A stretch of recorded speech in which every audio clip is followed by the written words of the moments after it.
Hi, I'm Andy Powell. Welcome to the Purpose Project. All topics are fair game. I hope you enjoy.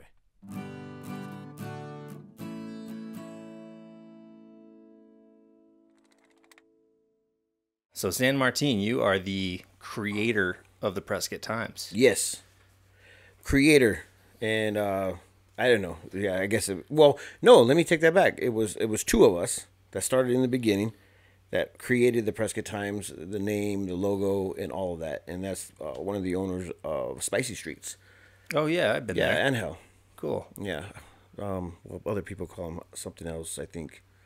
Anyways, that's what it is. My phone. Okay. But yeah, no, he started it, man, and that's how it kind of like he was kind of like I'll help you out, man. Let's do this. And Yeah. so, 3 months involved, though, we basically went our separate ways as far as like how much he could put into it and where we were headed. And I just let him know, I was like, I don't think you can go ahead and keep up with me. So, anyways, he was happy enough to go ahead and say, all right, man, you're totally right. So we still back out Spicy Streets. So shout out to Spicy Streets. Yeah, they got some good food there. They do. Yeah. The whole family's freaking awesome, man. It's really good. Just imagine making millions of dollars on tacos. Millions, huh? It has to be somewhere in the millions. Did you see what they drive? No, I haven't. But isn't there only one location? No, Flaco Taco, dude. You see his big old trucks, man? That guy's making some money. Is that the Selling same tacos. Same guy? No, just another taco guy. There's only one Spicy Streets location, though. Yeah, and then their food truck. Oh, they have a food truck, too. Right on.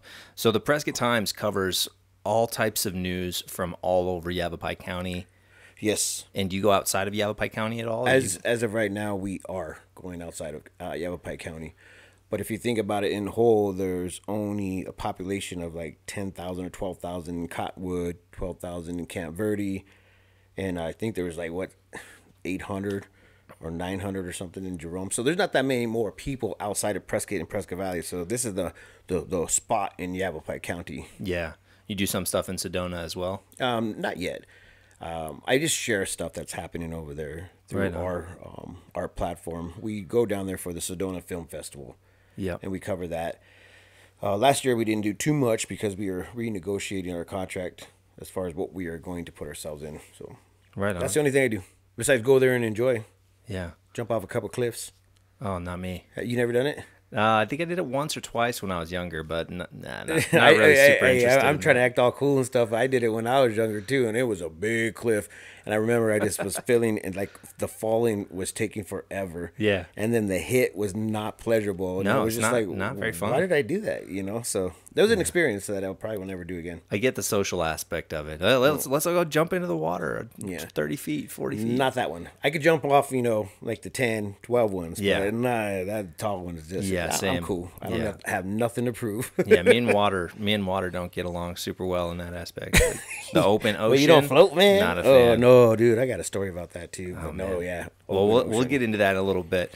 But before that, let's talk about how the Prescott Times came to be and kind of how you grew up. Because you grew up here in Prescott. Yeah. Or in the Prescott area. Yes. Okay. And so born and raised? Yep. Born at Yavapai Regional Medical Center. Right on. Nobody could be born in Prescott unless they're home birth nowadays. So that's kind of like a treat. So anybody that's out there that's born and raised in Prescott, you better, because everybody has to be born and raised in Savor it. Prescott Valley. Savor it. Yeah, now you have to be born in Prescott Valley. Yeah. Yeah, so they can't even say that. They don't do any births at the Prescott facility now? Unless, it's like something they can't avoid, I'm Some pretty emergency sure. or something, Yeah, so the birthing station is out in Prescott Valley. Okay. Yeah. Right on. So what's the most notable thing that you've seen over the time that you've lived here as far as change goes? Because there's a lot of change that's happened. Just new people like you, people like the man back here. There's just change. People come, go, do what they need to do, and they either like it or they don't. That's what I see. Yeah. So, that's about the change. They come in and disrupt the waters. That's what they do. Yeah. And I'm used to it nowadays. It's just like, people come and go. So I don't really pay attention to the people. I just keep my head in the sky and really, really just look at the environment that I live in, which is really beautiful, man. This place is out of control. That's one of the reasons why I'm still here. Yeah. I can't hang out in anywhere with the humidity and heat. Like, I just do not fit in those little environments, man. It freaking sucks. I've tried Phoenix for, I think it was like a year. No, maybe 2 years. I went down to Phoenix right out of high school. Was building homes down there, and it was like during I think it was going into summer. It was going into summer, coming out of winter. So being used to Prescott, I mean, obviously, just last night it was like 32 degrees. Today was 60 degrees. So I'm like, I'll dress for that weather, you know. And my uncle sent me back to my room. He goes, "Go back. You don't need all those clothes." And I'm like, "What? Come on." I walked outside. It was hot. So I was like, dude, this is out of control. So probably Phoenix hit today was probably 80 degrees in Phoenix. Yeah. 20 degrees difference, man, does a lot. So anyways, I left for a little bit, and, you know, Prescott is it. Yeah, Phoenix is super hot. That's where I grew up. Super glad to have made that change. Yeah, so the growing up here was really awesome. I think that the best part about it is that everybody... that change is when community actually really helped out community. You know, my auntie, this is a prime example of what Prescott was all about. My auntie sent the police officer, which was one of our cousins, Officer Martinez, well, detective, and then became a lawyer. She would send him over to the house in the police squad car, check in on us, because my dad was working. You know, and back in the days, dude, you know, this was when we were able to go ahead and sit in the car without a freaking seatbelt and all these regulations and laws and stuff. We were just talking about that, being able to go out there and be a kid. No phones. No phones, no nothing. You know, your clock was literally my clock was literally the freaking street light. Like, everybody says that, but no, it was true. Or my dad would just come outside and just yell my name. Next thing you know, that was our phone call or a text message or whatever. Get home. So, yeah, dude, that was what Prescott was all about. So that's something that has changed. I mean, I still think people take care of each other in a way, but it's not like that, you know, where they send the police officer over to the house. Hey, go check on the kids, see if they're okay. Like, that's a real community right there, and I embrace that. I still think that we can still have that in a sense. I mean, you know, I do. You know, we'd be able to talk to the police department and be like, "Hey, man, you might want to go check in on that." Or, you know, hey, man, you might want to go see, you know, if that's okay or if that person's all right or whatever. So they still do that here. Yeah, they got to do paperwork on it, and it's called a welfare check. Yeah. As far as growing up, what kind of stuff did you like to do since it's such a beautiful area with mountains and good weather? Yeah, I was what were you into sports. I was really into sports. We had, you know, all the little leagues where we could just afford it. You know, it was just like baseball, football. Then I got into boxing, and then first year in wrestling and freshman year. But yeah, it was all about sports, man. We would go to all the softball events that we had here in Prescott. We would go to everything that you could possibly think that had to do with sports. We were just always sports, man. Right on. Yeah. And which high school did you go to? Oh, Bradshaw. And then the Mile High Middle School, and then before that was Lincoln Elementary. Cool. Went to a couple of other ones, but in high school, I did more traveling in high school than ever. I went to Prescott Valley, and Chino Valley. Okay. All in 1 year, dude. I was like doing a tour. Why? I don't know. Don't know. I mean, my dad was actually probably, you know, moving and bouncing or whatever, but it just like, it didn't work in Prescott at this time, I think. Now that I'm thinking about it, I didn't think it was working in Prescott. So my dad and my sister ended up buying a house in Chino. And I was probably being a bad teenager at this point in time. And so my dad sent me out to my brother's house in Prescott Valley. So that's kind of where and when I went to Prescott Valley. So yeah, I was kind of living that life. Yeah, that was kind of crazy. Cool, man. Way to bring up some past, man. What was your first job right out of high school? I was in high school, and it was 2 jobs. I got 2 jobs, one working at Sonic's and one working at Fry's. Right on. Yeah, well, it was just like back to back. I was really hard working. I was like, oh, this is kind of cool. You know, I do this, have fun, and make money. It was a freaking mind changer. Oh, let me take that back. It was roofing. I remember I was roofing at a very, very young age. I think it was like 15. Our neighbor, Joe, I forgot it was Joe's Roofing maybe.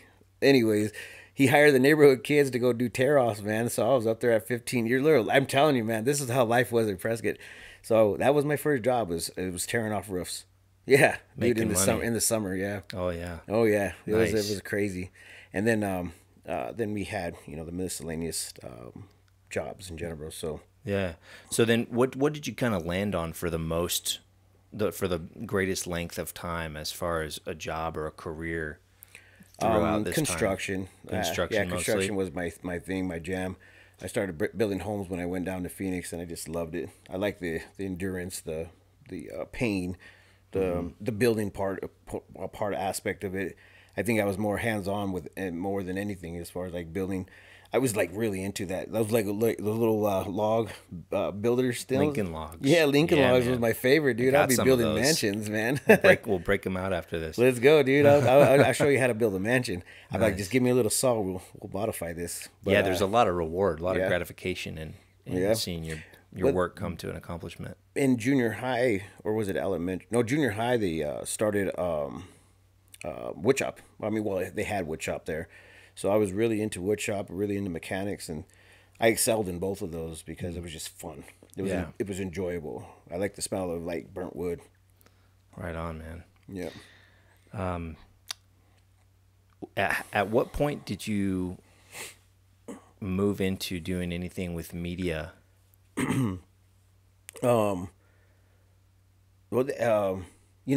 I think you would have to probably step back just a tad bit when you got into high school.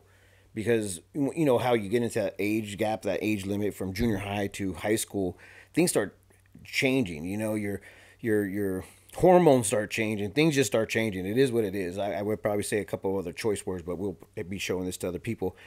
But the thing, hey, First Amendment, man, you can say whatever you say whatever you want. It's okay. I'll drop some F-bombs, but what ended up happening was that it started in that era because going to boxing and being so athletic, you get into the arena of high school, and in high school people get what would you say, everybody's getting, everything is happening, all the hormones are dropping at this age, and so that's what happened with me. And being in boxing, I ended up getting in probably one of the biggest fights ever in high school history, with one of the his name was Jason Four. Shout out to Jason. If you see this, man, he'll know about this. It was my first fight in the streets. This is after me boxing for a few years and whatnot. And we were literally downtown over there by Kenley Field. Got in my first fight. And Jason Four was, he wasn't a small individual. He was actually a fairly big individual. And he was there with his friend and they wanted to fight. He ended up fighting my friend, just threw him around like a rag doll. And I didn't give him a chance to catch me, so I just socked him twice in the head, and I'm pretty sure I broke his nose. But that story went back to... He'll correct you if you're wrong, I'm sure. Yeah, I'm pretty sure he will. Then it went back to Seth's brother. That was his friend that was with him, Seth, and then Josh German. What up, Josh? Seriously, this is really, honestly, this happened. And so... Josh gets mad, and I was hanging out with an older guy at this time, Jeremy Hawks, man. And if you watch this, Jeremy, you're gonna love this too. I'm serious. Nobody really hears this stuff on live, so I'm actually gonna share this. But this high school drama went down. It's my first year in high school, and this is when everybody's acting crazy, and we're also dealing with all the seniors in general. Like this is a melting pot of like, what is going to happen to you and how you're going to make yourself. I mean, you guys have probably been there in the high school scene where you're just like, you're going to find yourself. You're going to find out who you are. So anyways, the fight goes down with me and Jason Four. Seth goes and tells his brother, and he's a part of the varsity football team. Like he's the freaking lineman. And this whole thing goes down, and we knew that this was going to happen. Like they were mad at us. They were really mad. And finally, Josh found us. We were hanging out at what was Miller Valley Elementary. They knocked it down already. Found me in the playground. We're just hanging out there because we know it's going to go down. And Josh comes up to Jeremy, which was the old elder of all of us, because he was 18 and he was just like driving around freshmen and stuff, man. And he goes, "Hey, who in the hell jumped my brother's friend?" And he went straight for Jeremy, and then I was like, it was me. So, man, I tell you what, man, I got the biggest ass whooping I've ever had in my entire life, man. Yeah. It was bad. It was really, really bad. And I remember just curling up in a little ball, just freaking like talking shit, man. I was like, you know what? I was doing everything that you could possibly think of to make him understand that I'm not going to quit. But needless to say, dude, he whipped my ass. And so after that, my family obviously got involved, and family, friends, all this. Everybody's like, "Oh shit, that doesn't happen." This doesn't happen, and then there was a big fight, man. My family came out, and And I won't shout out their names because I don't know if it's still under investigation in general, but I don't think everybody's going to go back. But they ended up going, we ended up, because we used to cruise downtown Prescott, Arizona. Like, this was our thing. We used to have fun, just cruising around, having fun, going to parties. Like, that's what was happening in freshman year, man. And we end up finding them hanging out at, I think it's still Woody's mini mark or whatever, over here on Gurley Street. And that's where everybody hung out, ready for the next party. Once again, we don't have phones. We just, we meet here, and then everybody just shows up and starts meeting before they go to the party. So we heard that they were there, and next thing you know, the family comes out. We literally have a big old fight. And what ended up happening, my family came in and, called out Jason. Where's Jason at? And it was them, you know how there's always like the 4 horsemen or, the 4 H's, there's always like a crew of guys in football. And so it happened to be them. And they were all sitting there in a group. And next thing you know, my family comes in and singles them out. And then he proceeded to get his ass kicked. And, at that time, I also was being like a little bit of a dumbass in life and just acting carelessly. And I walked up with a bat, thinking that this is I'm going to have a payback right now. Because mind you, this guy kicked me so hard in my face after I was sitting there just after getting my ass beat. Like, he kicked me in my face like that guy was a freaking dog, dude. And that meant something to me. And psychologically, dude, it was like, I got to pay this back. And then when this ended up going down after my family come through, I walked up and I was just like, this is it, man. I'm going to hit this mother in the head because that was messed up. I didn't hit him. I just kicked him, which is probably even worse. And that was the end of that fight, man. It was like one of those moments where it really honestly was like a staple into who I was in high school. So that's how freshman year started for me. And Josh is good now. He's okay. We both got our ass kicked. So it was mutual. You ended that fight with one kick instead of a baseball bat? Yes. Where'd you kick him? In the head. Really? It was bad, dude.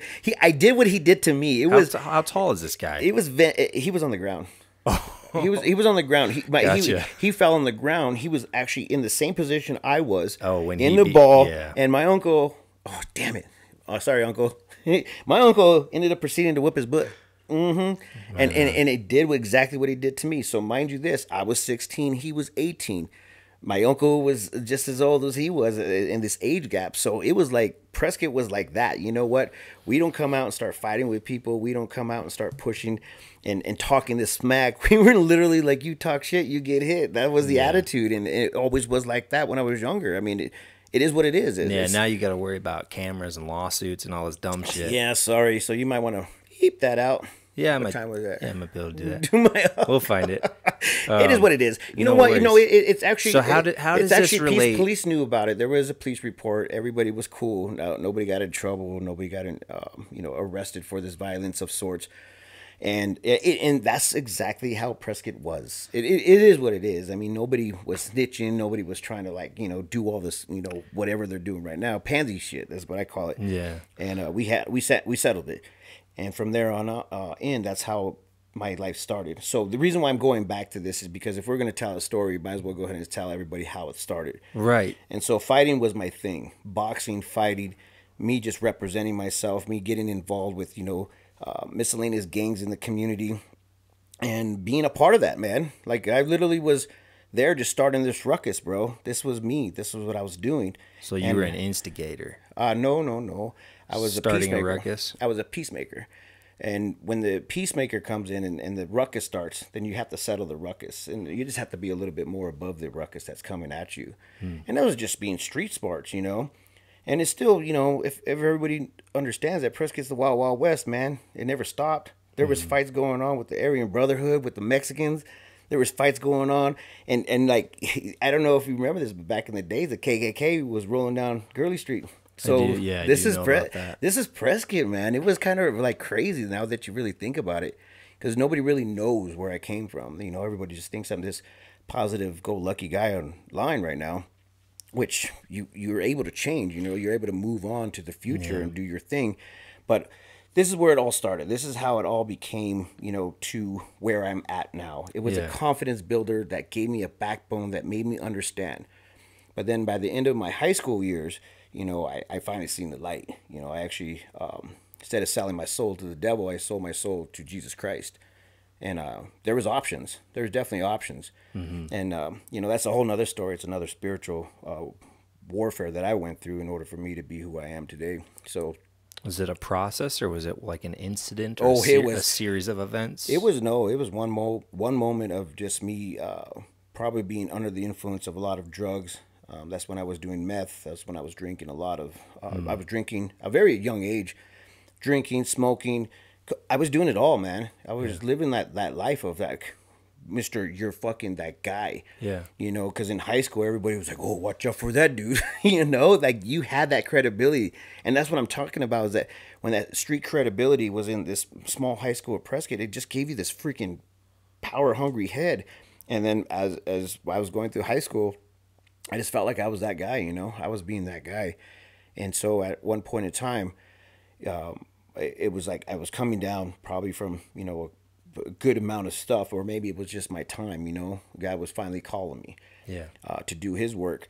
And at that point in time, man, it was like a night and day switch off, bro. I flipped out. I freaking was wigging out.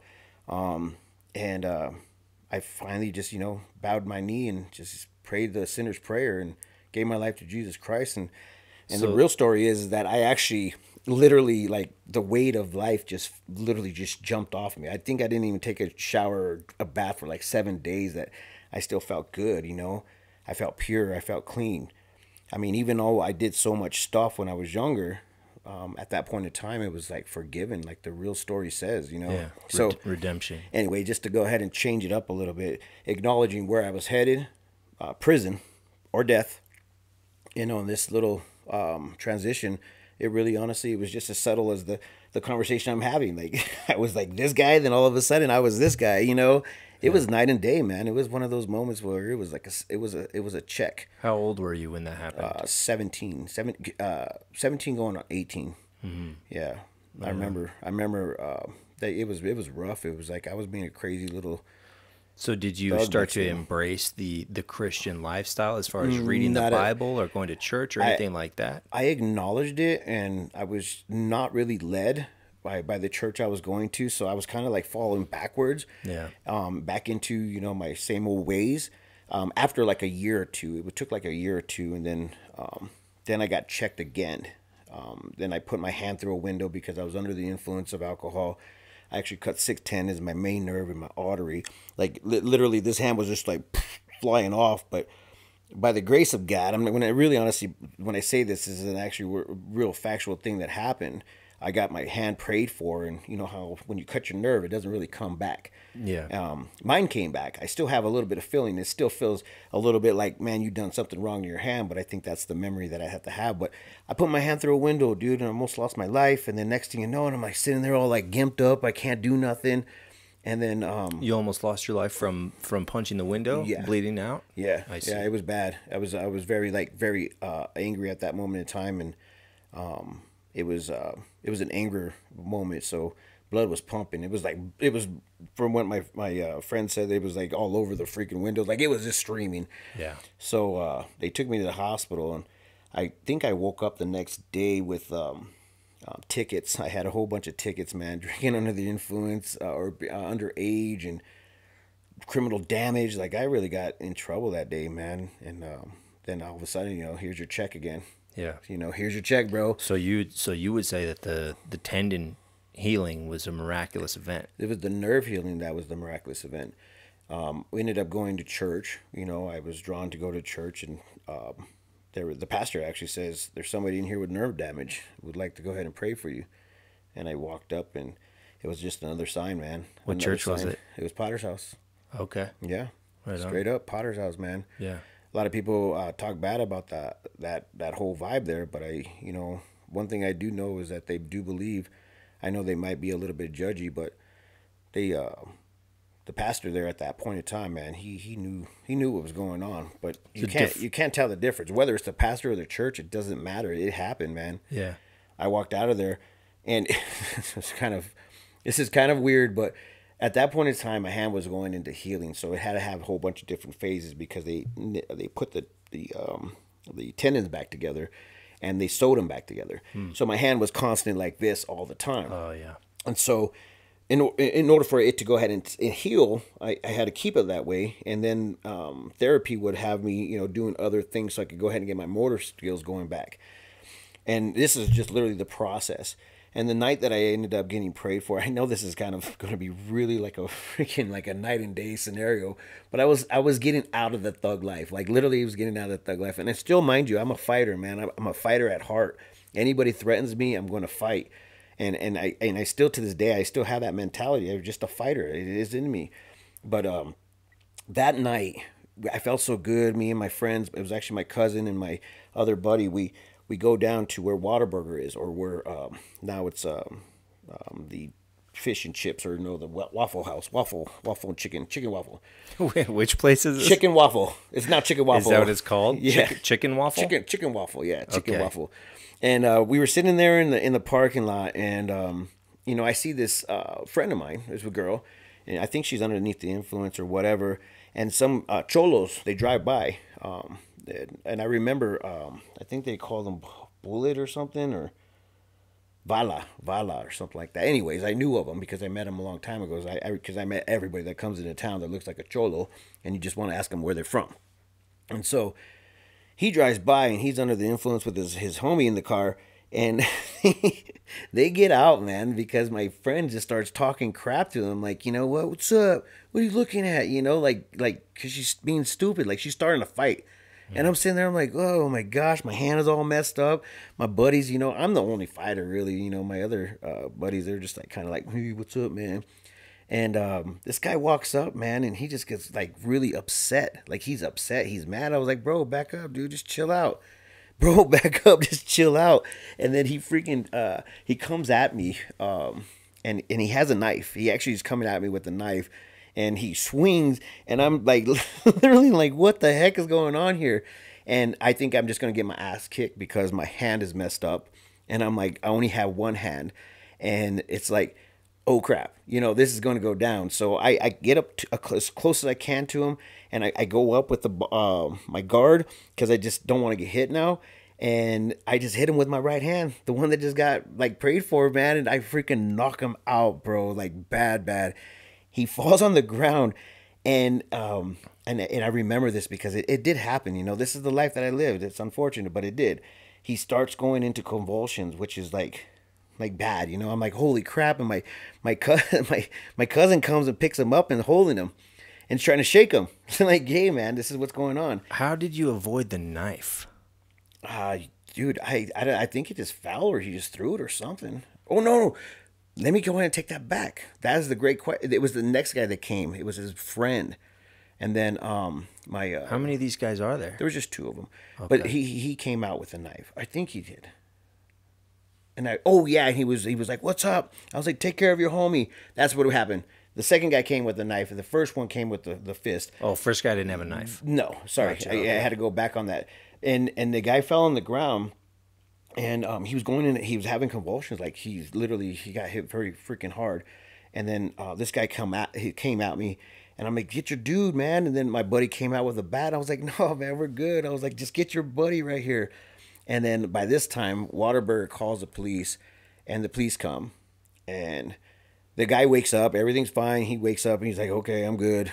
And the other guy is sitting there like just like whatever.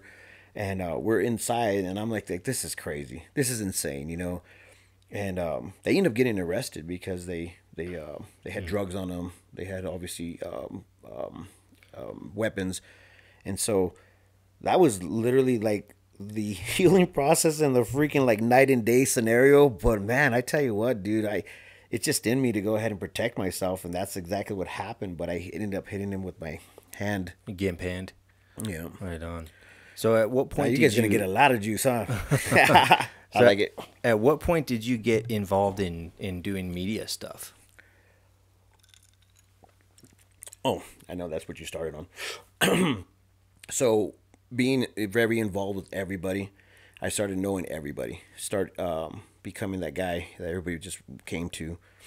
The party guy, the guy that just brings people together. Like I was just bringing people together. So we started bringing people together, and it's party, friend, barbecue. We're just having fun. We're living in Prescott, and it started like that. Like it just literally started to hang out with everybody, and then it got into the Prescott nightlife, and then that kind of changed and evolved to Prescott Night Out. And we wanted to go ahead and cover all the things that were happening. The company you're talking about. Yeah. So the company you started. Yeah. Which is called Prescott Night Out. Prescott Night Out. Yeah. The first one I jumped in was Prescott Nightlife, and it had to be with two other guys that started it with me. And jumped into the Prescott Night Out, started doing that. And at this point in time, this is also in the 2008, whatever. Economic collapse. And so that's when, construction went downhill, and I was just like learning how to go ahead and you start using social media and doing all that stuff. And so I started putting on shows, started putting together all these shows. Then it started moving faster and forward to other steps and what kind things. of shows are these? Reggae rock. Oh, okay. Reggae so rock. Live music events, stuff like that. And I was still also doing boxing. We were still putting on boxing shows as well. We probably put out 1-2 a year at these events. No, at different ones. I just do that. I did a whole separately. bunch. I did a whole bunch of events, like comedy shows, music shows. Okay. So I started getting involved with entertainment because that was like the most coolest and thing that people like to come together for. So you would kind of coordinate and orchestrate this Prescott Night Out, and it would be different every time. Mm-hmm. Gotcha. And then also we'll promote other entertainment that was going on in the community. Right on. Yeah, it was kind of fun. It was a lot of fun, actually. So fast forward a little bit, and the economy's doing whatever. I start following it with whatever is going on. I start doing the Prescott Night Out, and then it just keeps on going and progressing, and by the 8th year, 9th year, I'm still trying out all these businesses and stuff, but I keep on falling back on the entertainment side. And then my last little adventure with doing custom detailing, was bringing good money, but I felt like I shouldn't be cleaning boogers out of people's cars anymore. It was like literally my last straw, man. It was gross. But I was like, I don't want to do this no more. So I pursued Prescott Night Out. People were wiping boogers on their high-end cars. Yeah, bro, it was gross. Damn. It was really gross. Damn. I was I was doing detailing for a lot of cars, so it was all over the board. Yeah. Okay, I thought it was all I didn't really like the interior detailing part of it. I just liked the exterior, fixing scratches and making car paints look really good. That was my favorite part. But we had to do it all in order for us to go ahead and make a cut. So I think so decided to stop that and decided to go ahead and pursue Prescott Night Out. And that's when Signals picked me up and said, "Hey, you want to go ahead and, work with us?" What is Signals?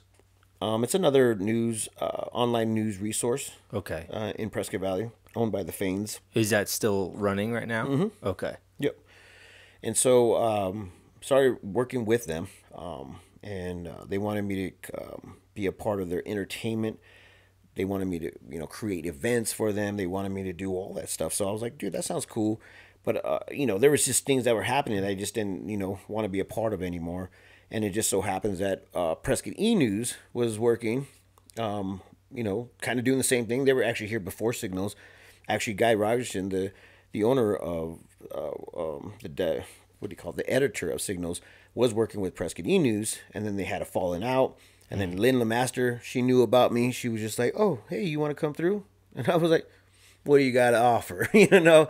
And when you ask for something, they don't give it to you. You're just like, "What are you supposed to do?" So I ended up saying, "Bye, Guy. I'm going to go to your competitor." Yeah. And it was weird, but they wanted me, man. But that's because I had a very big social media following, and so they needed that. They wanted that. What kind of negative experiences happened with Signals to force you to go somewhere else? I think the most negative portion was working with Guy. Guy, he's a hard guy to work with. He just doesn't have that character that I'm like. I'm a go-getter. At this point in time, I've been working for myself for a while. So when I asked for something, I just didn't get it. I was wanting a promotion kind of a thing. The calendar needed to be branded, powered by Prescott Night Out. And, I offered him to go ahead and buy me out. and he didn't do that. So I asked for these other things, and he just didn't do it. So, you know, you just got one check mark, two check mark, three check mark more. You know, how long do you want to go ahead and put yourself through that? And once again, working by myself, I don't want to deal with any of that. I can walk away anywhere I want. If I don't like it, I'm moving. Yeah. So that's what happened. So you moved over to Prescott E-News at that point. And how long has Prescott E-News been around? Because they're still around today. Yeah, 16. At that point in time, they were at 15 years or something like that, I think. And I don't know. Who owns that place? David Stringer. David Stringer now owns it. Linda Master was also a part owner, and so was Guy Ryderson. I think there was a couple of other investors into it, but those were the main characters. And then obviously Guy moved on, and then Linda Master, and then David Stringer. Okay. And they're still the co-owners today? No. Oh. David, what I have read, bought out Linda Master. Okay. Linda Master was like, I'm done. Now she's doing Copper State News. Oh, still in this area? Yep. Oh, there's a lot more than I thought here. Oh, yeah. Right. Keep asking questions. I'll keep telling you. Yeah, man. Well, hey. All right. So then how long, or what did you do for Prescott E-News when you jumped on with them? Did you sign a contract? Did you? Yeah, I was working with them, wasn't working for them. And we started doing podcasts. We started doing vlogcast. This is what year is this? We're in 2024 now, so around 2017. Okay. 2016, 2017. I know you might want to go ahead and pull one up from back in the days. I think there's still some up, but they're really in the political field, which I didn't give a two shits about political parties, and I just don't understand it. You know, I understand gang life. That's a gang. It's a gang life, and so I'm like, you know, I'm Mr. Get Along guy. You know, I want to get along with everybody because I've already had my violent time in life, obviously. So I'm like, you know, this is really cool to be friends with everybody and enjoy everybody. So anyways, I got into the political world with them, doing podcasts, you know, finding sponsors to go ahead and sponsor all the stuff. I was actually hustling. I was actually really hustling my money from them. And, you know, all the stuff started happening with David Stringer with his racist comments that were, I don't know, I listened to it. I got to give it, you know, sometimes I think contexts are out of it, but if you ever talk to David Stringer, the guy, he looks like he could just set you off by saying anything. You're just like, ugh, I don't like you now, bro. Like he's like the ick factor of icks. Was it like one particular incident that got publicized that you're talking about? Oh yeah, no, it's all over. I mean, you could go ahead and Google his name. Google David Stringer. He got kicked out of the Senate he got put into the court hearings to go ahead and talk about his misconduct with the racist comments. So he had to go through the ringer for that one. And coming down the pipe, not knowing about it, Linda Master knew about it, was the next one, which is him being a child pedophile, you know, and that came down the pipes. 25 years ago, he was in Maryland. He got caught in a sex ring, you know, doing little young boys having sexual intercourse with them, or I don't know exactly what was said on that little piece of paper, but you could go ahead and look it up. It's on Phoenix News Times. But anyways, I did a little research and started, you know, looking into what was going on. That's a big thing just to gloss over. Don't worry, I keep on going on it, but for sure. So this guy was convicted of that stuff? Yeah. He had, if I'm not mistaken, there was 15 charges, and he only agreed to take 8 of them. Did he serve time?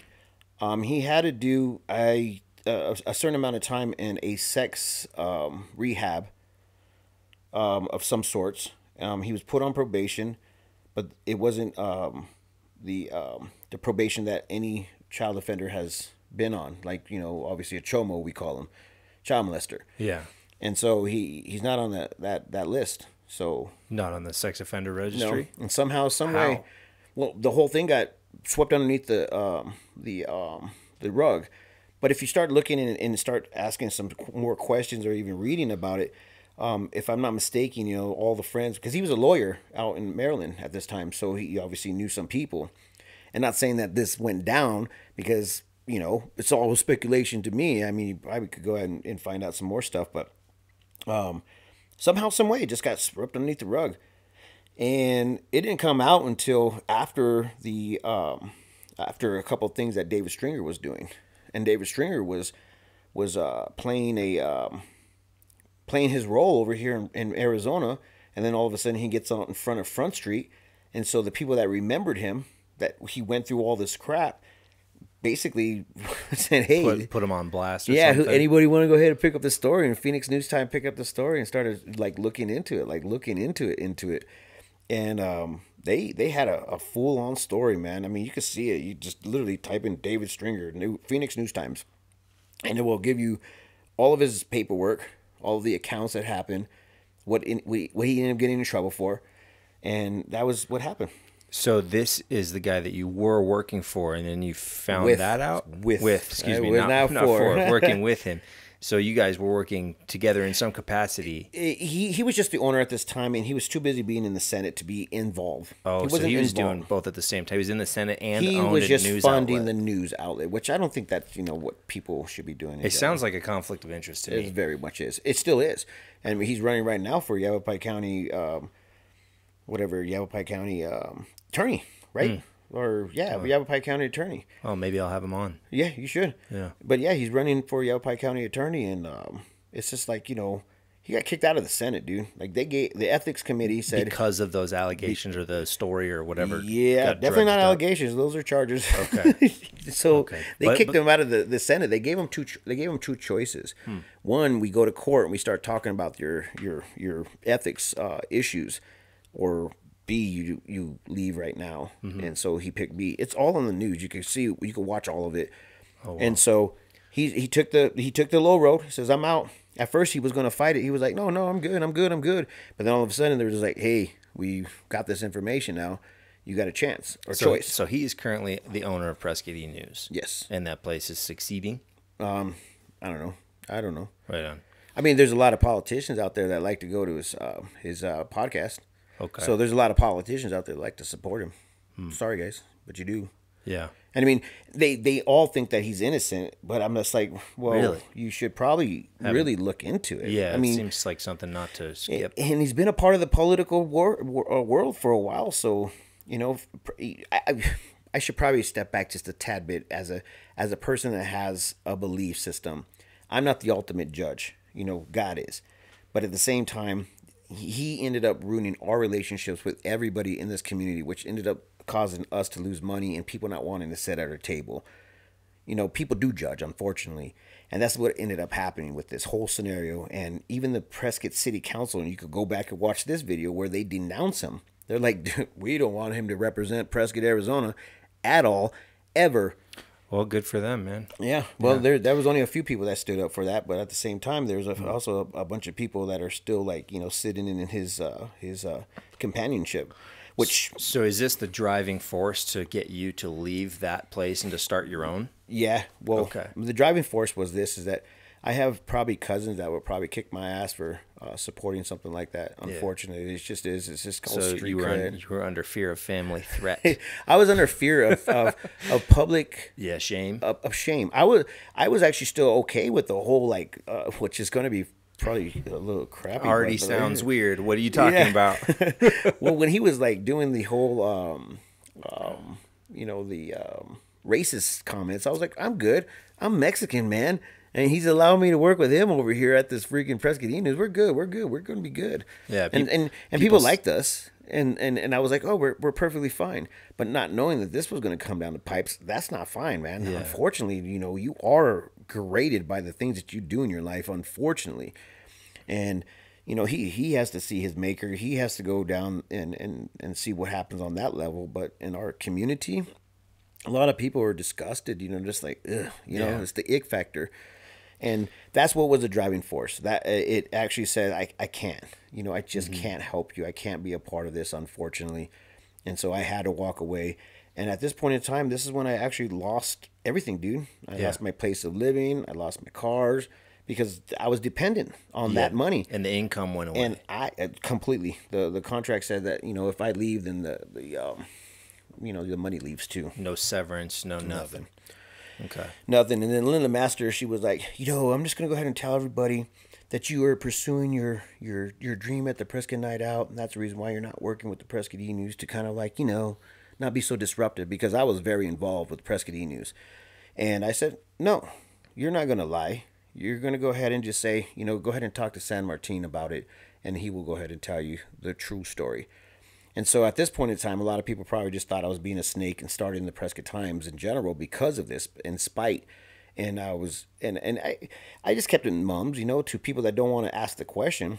They should probably ask the question, what happened with you and Linda Master? Well, that's what happened. David Stringer got involved, and he started doing he did some crazy stuff, and it finally caught up to him, and just caused a major destruction, But he wants the limelight. He wanted to be in front of everybody, and he got it. Yeah. He got it. So that's what happened. I had to walk away. So it was with the cost. I literally was homeless. I mean, well, if sleeping on my dad's couch is considered homeless, then, I mean, it actually is. If you don't have an address, you're considered homeless. Right. So couch surfing. Yeah. So needless to say, dude, that's what ended up happening, and that's when the evolution of, what was I going to do next? I could still pursue Prescott Night Out, but it doesn't have that much, credibility for advertisers in general. I mean, I could have got some, but this other one was really, really freaking big.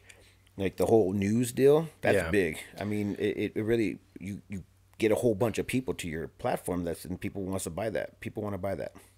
Okay, so then this is what, 2018 probably that you started this? Yeah. So the Prescott Times, you were working for E-News. Then 2018, around there, you started your own thing, the Prescott Times. Yeah. And how long did it take you to really build some kind of momentum to get where you are today? Are you still building momentum, or are you at a comfortable spot with it?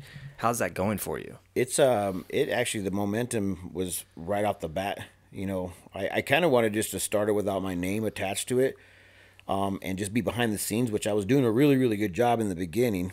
But then, COVID hit, and that's kind of when I wasn't doing nothing. I didn't have anything else going on. So we started doing the podcast and interviews and try to really help our economy stay where it's at right now. And so it jumped up. The platform has been growing a lot. And if I'm not mistaken, there's either 300 to 700 new followers every month. Wow. So now we're cresting the 30,000 in a short 5 years, with no money backers, no crazy hungry investors of some outside money type of things. So it's been funded by the community, small businesses, and people that really do care about what we're doing. And so this is people that come to you and say, "Hey, we're opening a business. Will you advertise for us or whatever?" And then they pay you some sort of a fee, and you advertise for them. And that's pretty much how the whole thing's been kind of propelled. Yep. That's awesome. No money loan from no banks. I said that I won't borrow no money after 2008. I was like, you guys don't get none of my money. Yeah. None of my time. I'm not. The American dream, for some crazy reasons, a little bit kind of on the sideways manner. But I built everything on my own. Like, everything was from that. So there's no investors that say, hey, we want you to talk about this kind of stuff, or we want you to do a story on. We don't want you to do a story on that. No. None of that's going on. That's badass, man. Yeah, no. I choose what kind of content I put out there, but the number one content that we are putting out there is something that brings unity to the community, and that's the number one goal. The number one goal is to bring our people together, and humanity is literally, I feel like it has no boundaries as far as race. It's just like character is character, and that's what I'm really drawn to. And I love people that love me, and people that want to shit on me. There's a place for you. There still is a place for you. It's really hot. But I'm just kidding. Well, no, I mean, I'm talking about a place at my table, but you just got to go ahead and correct that evil mentality, that thought process. Like, I'm different than you. I'm not different than you. I bleed, breathe, and die the same way that person is, unless you got, something wrong with your left nut. And we're all subject to good and evil. Yep. We're all influenced by it. We're all subject to it. So, man, drawing a blank. That's something really good. I was Yeah, gonna no, say. that was actually really good, man. We- I just like you have we to are. go to I that, mean, man. it influences all of us. So there's no reason. Just like the race thing. Like it doesn't matter. We all bleed. We all have to deal with emotional pain. We all have to eat. Like, why waste your time? So, that's where I was going with this. We're all subject to good and evil is a conscious thing. Evil's alive and it has an agenda. Yep. And that agenda is to divide people and to break people and to hurt people. And Yeah, so, rob, steal, and kill. what's the reverse? What's the opposite of that? Is to bring people together, to build people up, and to bless people with what you have and what you can. Yep. So that's And good stuff. the Bible really does have some good teachings there that really gives you a balance of what life is supposed to be like. Oh yeah, man. And in my mentality and my thought process, many people might not think this, is that I do believe in good, even though I have done so much that everybody can be forgiven, everybody can make a change, everybody can be different than where they're at right now. Just because you woke up angry for 10 years of your life, you could still wake up the next day after the 10th year to be a good man. You could actually change. Nobody's bound to their evil. Dude, freedom of choice and redemption. Yep. Powerful thing. And You have a forgiveness. choice every morning to wake up and do the things that you need to do in order for you to live in this world that we are living in. I mean, why be so angry? Why be so freaking, like upset? Like there's no reason for it. What is the reason for the division? Like there's no point of it. This was man-made for sure. I'm pretty sure of it, because if humanity was, here's a great example of what I believe in. It's like if you see somebody that is distressed in our community, the first thing that you're going to do is help that individual. You're going to walk up there. How can I help you? You see a older man fall on the ground, older woman fall on the ground. Your thought process is, I'm going to go and pick that person up. Yeah, and if not, you got a problem. Yeah, there's definitely something screwed loose, Yeah. But at the same time, we're not desensitized in our community. Right. And if you go to a bigger town or whatever, they are very much desensitized. Totally. I went to Scottsdale just recently, and then I'm not saying those people that were in that crowd were, not feeling it, but it took a minute before anybody decided to go ahead and really try to go and help that guy. What happened? We were at a business mixer, my buddy's book signing, book release, and this old man was there. I've seen him before. This is my second time ever seeing him, but he's an older guy, older gent. And I talked with him earlier. It seemed like he was fine. And I'm over just a few feet away from him. And I turn back around and I see this old man just fall back, and he looked like he died, like 100% died. And I'm like, wait, in my town, I'm like, oh, I'm going to go ahead and help him, But then I'm looking at the people that belong there, because obviously this is their show. And in my head, I'm like thinking, hey, and I yell out for Jemray, because he was there, and he looks, he goes, oh, what's going on? And then all the people that were around them, they just like kind of move out of the way. They don't try to help them. They just move out of the way. Actually, one lady did come over and help. But then he looked dead, dude, like straight up dead. And so I just go out of my way to really honestly just get past everybody, because there was a few people involved or in the way. So I'm just like, oh shit, what's going on, man? I mean, I was about to do the compressions and everything, but he just started coming back to life, and I was, oh, thank God, man. Mouth to mouth resuscitation right now. Never done that in a long. I have never done that before, and so I'm like, man, I know I can do this. I'll bring him back to life. A little bit of prayer, a little bit of belief, man. But he came back to life, and he had a tie on, so you could feel that he had something go down, like heart failure of some sort, because it just literally just hit him, and he was out. And but anyways, this is what I'm trying to say, is that the desensitization, they're desensitized. They're just like, whoa, if you don't move, I'm not gonna move. And that's kind of what it is. When you have constant entertainment cycling through your attention, that's what happened. You're just watching to see what's going to happen next. You're thinking it was a reel. Is this a reel right here? Yeah, like people they're just used to seeing these things and not being an actual part of it, but they're watching it happen. So people's ability to respond in the moment to something that's really happening in the same place as you, it seems like it's dulled quite a bit, especially in bigger cities. Yeah. So Prescott is definitely not like that, and so I want to kind of keep that that loving tradition, where you can send the police officers, and it's not a bad deal. It's actually a really cool gesture. can you please do the welfare check? Yeah. We haven't heard from them in a minute. Oh, yeah, of course, Mrs. Smith. We're going to go down there and help out. Yeah. And it's still like that. They're still like that here. We got some pretty cool leaders in our community that really do care. So with the Prescott Times, that's what it's all about. I want to bring people together. I want to be able to have the right people hang out here. And I know that sounds a little bit like messed up, but there's some people that come to this community that wants to bring some. Well, hey man, they just want to ripple the water. There's an old military saying like, "Oh, I wouldn't share a foxhole with that guy." That's a real thing. If that guy's not going to have your back when some shit goes down, that's not the guy you want. Mm-hmm. And you don't have to feel bad about it. But then there's also like a business partner. Well, if this guy doesn't think in the way that is going to be functional for your business, you don't want that guy. Yep. Yeah. No offense to that guy. He just isn't in the same alignment as you in that way. So there are, in a sense, the right people to bring to the table, depending on what you're trying to do. And when you're trying to bring people together, you don't want to bring people to the table who are going to do the opposite of that. Yeah. So it's a pretty big deal, man. With the Prescott Times, do you have employees? No employees. I have subcontractors. Okay. People that want to go ahead and participate, volunteers. I pay another agency to do all of the programming for the website itself, and they're out of I think they're all over the place. They're just programmers are everywhere. Yeah, I think they're based out of Illinois. They're inside the internet. Yeah, they're the internet man. But yeah, no, bro. So cool. The data entry is a remote job.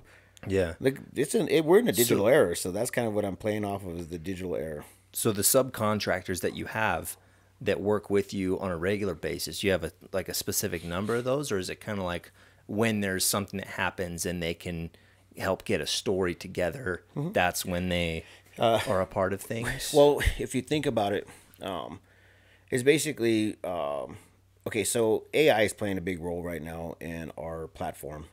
We're able to go ahead and aggregate. Is it aggregate or just gather information and put it onto our website? Mm-hmm. So if you go to our website, there's a lot of posting that was already posted by another Blocks Media whoever does content, like an outlet, like a media outlet. Yeah, okay. and it constantly just updates the website. So there's just contributors all over the place that just automatically just puts it into the. So it's pulling information from a bunch of different sources and putting it onto that platform. Yeah, right on. And so there's different people that are doing that type of stuff. We have local. We have outside of local, and then we have national. So if something happens and there's some big local story like the one this week, yeah, like what do you do? Do you go down there and talk to people? Yeah, I'll do that on my own. Yeah, or the municipalities will go ahead and send us press releases because obviously when it comes down to our first responders, their PIO officers are the ones that are sharing the information to the community. And I wait for their information because it's just like, the speculation that some people put out there could really cause a lot of damage and also drama in our community. So I just allow them to go ahead and take care of that portion of it because I trust them. I trust them. I believe that they're doing the right thing for our community, sharing the right information to keep us all safe. So they just send me that stuff, and we just we hype up the. Well, I shouldn't say hype up because then everybody would be like, oh, that's why everybody wants to read your stuff. No, well, basically it's SEO. So SEO titles are everything, and that's a whole nother conversation in general as far as like search engine optimization. Mm-hmm. Yeah, right on. So we just changed the headline. Cool. Okay. So where do you see the Prescott Times going in the future or 5 years from now? You plan on doing anything in print at any point? As long as we have the digital world going, we're just going to keep focusing on that. The next big thing will be Yavapai.news, and then Yavapai.news will have umbrella sites such as in Jerome, Prescott Valley, Chino Valley. Like their own dedicated site? Cool. Yeah, so we could go ahead and entertain all of their fancies where, we need to find out what's happening in Dewey Humboldt. Yeah. Yeah, there's a lot of drama in Dewey Humboldt. You should bring on really? You should bring on the one that's going for mayor now. Okay. Yeah, he's a cool cat. I think his name Matt. Well, put me in touch. We'll see if we can make it happen. Yeah. What kind of resistance have you faced being the owner of the Prescott Times? You know, everybody's going to have their same challenges, and just like anything that climbs to the top, there's always going to be those little speed bumps of people that just want to, you know, just rain on your territory. Those are the people that just like to talk, you know, and they're just like, oh, don't work with him. Why not? I don't know. I just don't want you to work for him. You know, there's like ignorance that's out there. So I think that's the only bad thing that I hear and see. And unfortunately, it doesn't matter, you know, when you're on a plan, and I really do believe that there may be a you know, God's plan here, in what I'm doing, that nothing's going to stop it. Yeah, it is what it is. So as long as I could keep, you know, up with my personality, my character, everything should be fine. So there's been some shit talking, but no lawsuits, no death threats, no vandalism. You haven't dealt with anything. I got a lot of people talking crap. But I always say, hey, you want to go get some coffee? Yeah, try and diffuse the thing. Yeah. Well, it's either coffee or a beer. Like, what are you trying to threaten me? I was like, well, no, man. I didn't get a coffee, or if you got a problem, Mr. Keyboard Warrior, come out and let's have a conversation. Yeah. You know, stop talking shit. Let's settle something. And then, you know, back in the days, they'll be like, dude, meet me somewhere, man. Freaking stop talking. I had the best line ever. Talk shit, get hit. Yeah. But, you know, we can't be doing that no more in this time of days. So it's a whole different world that we're living in, a little bit more sensitive people. And you can't be running around and, you know, punching people. Even though back in the days, that was actually really a manly thing to do. Man, it demanded respect. You know, it really seems like that would solve a lot of our problems today if we went back to that. Boxing was that, man. Yeah, unfortunately. When you fought, like, all these guys are my friends. That's the reason why I could do a little shout out. It's like, those guys are my friends. Those guys are my you know, garners respect. Somehow, some way, that was just the most respectful thing. Everybody that I've ever slapboxed, like all the friends that are out there, slapbox, pinned down, wrestled, you know, whatever. They're my bestest of friends. It's kind of weird how that works, but it is what it is. So there's two current events I want to ask you about, if you're able to. And then after that, wrap it up and see if there's anything you want to share. So if you feel like talking about what's going on with the mine right now, that's owned by the Chinese, basically, in our backyard. Yeah. I was actually talking about that today at lunch. I sat down with a group of men that I didn't even expect to sit down with. It was just like, we were going to Sammy's, and they were like, hey, you want to come up to the gray room? Because Sammy was closed. So we sit down, and they're like, hey, what's up with that mine, you know? And it's funny because I didn't know anything about it. Nobody really knew anything about it in the past, like 2 months, 3 months, or 4 months or something like that. And now it's like really out there. Yeah. And this is my part. My buddy, he owns Coco Pally Woodworking. Yeah. He was like, dude, this guy keeps on cutting, man. How do you complain about this? And I'm like, I don't know. And I mean, like, I don't care. I don't know. I don't really know. But he's your neighbor, bro. So good luck. And then he was like, no, man. This guy's just doing some weird stuff. And I was like, what is he doing? I don't know. He's just cutting a bunch of little cylinders up. And I'm thinking to myself, like, what? What do you mean just cylinders, you know? And so I the next day I go by to hang out with him, or when I'm leaving, I look in the yard, and there's thousands and thousands of core samples. And there's an Asian man on there, you know, not know if he's Chinese or not. He's just an Asian man to me. And then another guy just cutting. And exactly what he's doing, he's cutting. So they're taking pieces or whatever, doing studying and whatnot. Have no clue what they're looking for. Is this out in the woods or something? No, it's downtown Prescott, Arizona, right off of 5th Street. And so I'm noticing that. I'm like, okay, whatever, you know, I'll ask. Because, you know, obviously, inquiring mind want to know. So I reached out to council members. I reached out to the city, and they're like, well, we really don't know what that business is. You know, and they're just doing business. They're just in a yard. There's no bathroom. There's no electricity besides what they're using to cut that thing off, and they're using it off the building next door because their office is next door. Yeah, this is all happening. And so I'm like, all right, well, I'll ask questions. And so I started asking some questions, and next thing you know, the owner of Coca Pelli, he probably didn't want me to say that, so I might want to. No, we're good. So he goes, oh, dude, check it out. I'm going to send you a drone. So I'm like, all right, cool. So he sent me a drone and took a aerial shot of this yard. And, dude, thousands of these little things were there.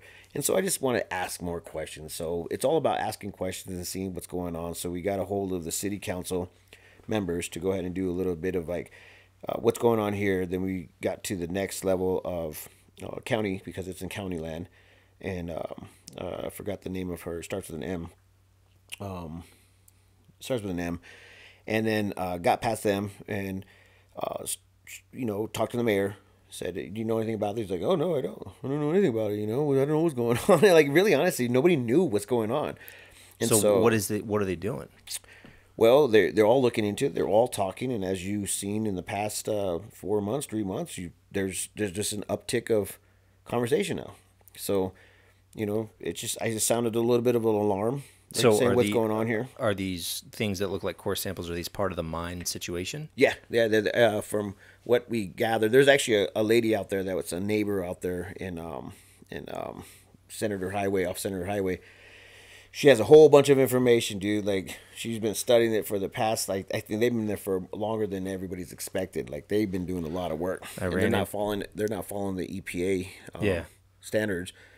So I was out there on my dirt bike 2 years ago, and I found there was a car with California plates and then a Land Rover in front of it, and they went and stopped right there where it drops down to where they have those big tarps. They're testing the water or something like that. And I talked to the guy in the Land Rover who is a geologist who had been contracted out by this guy who was from a company in California. Asian dude in the car in a suit, and so I was like, oh shit, that seems out of place. Yeah, Spectator. Turns out they've been out there for a while. Yeah, and when the alarm started sounding, man, I started digging. It was a little bit of a dig. So next thing you know, the petition goes up, and then we share the petition, and now it's like, oh, did you hear about this? Now it's just like everybody's starting to jump on board. So and I think now there's an actual meeting that's going to be going down. So it's still a heavily developing situation. I think from what I heard, they stopped. They stopped currently right now. Okay. But what they were saying is that they were taking these big old digs and fills and whatever, and they're taking the dirt and then taking it back to barges to China. Yep. Off of the coast of California, then straight out to China. Yeah, they're literally stealing our land. Yep.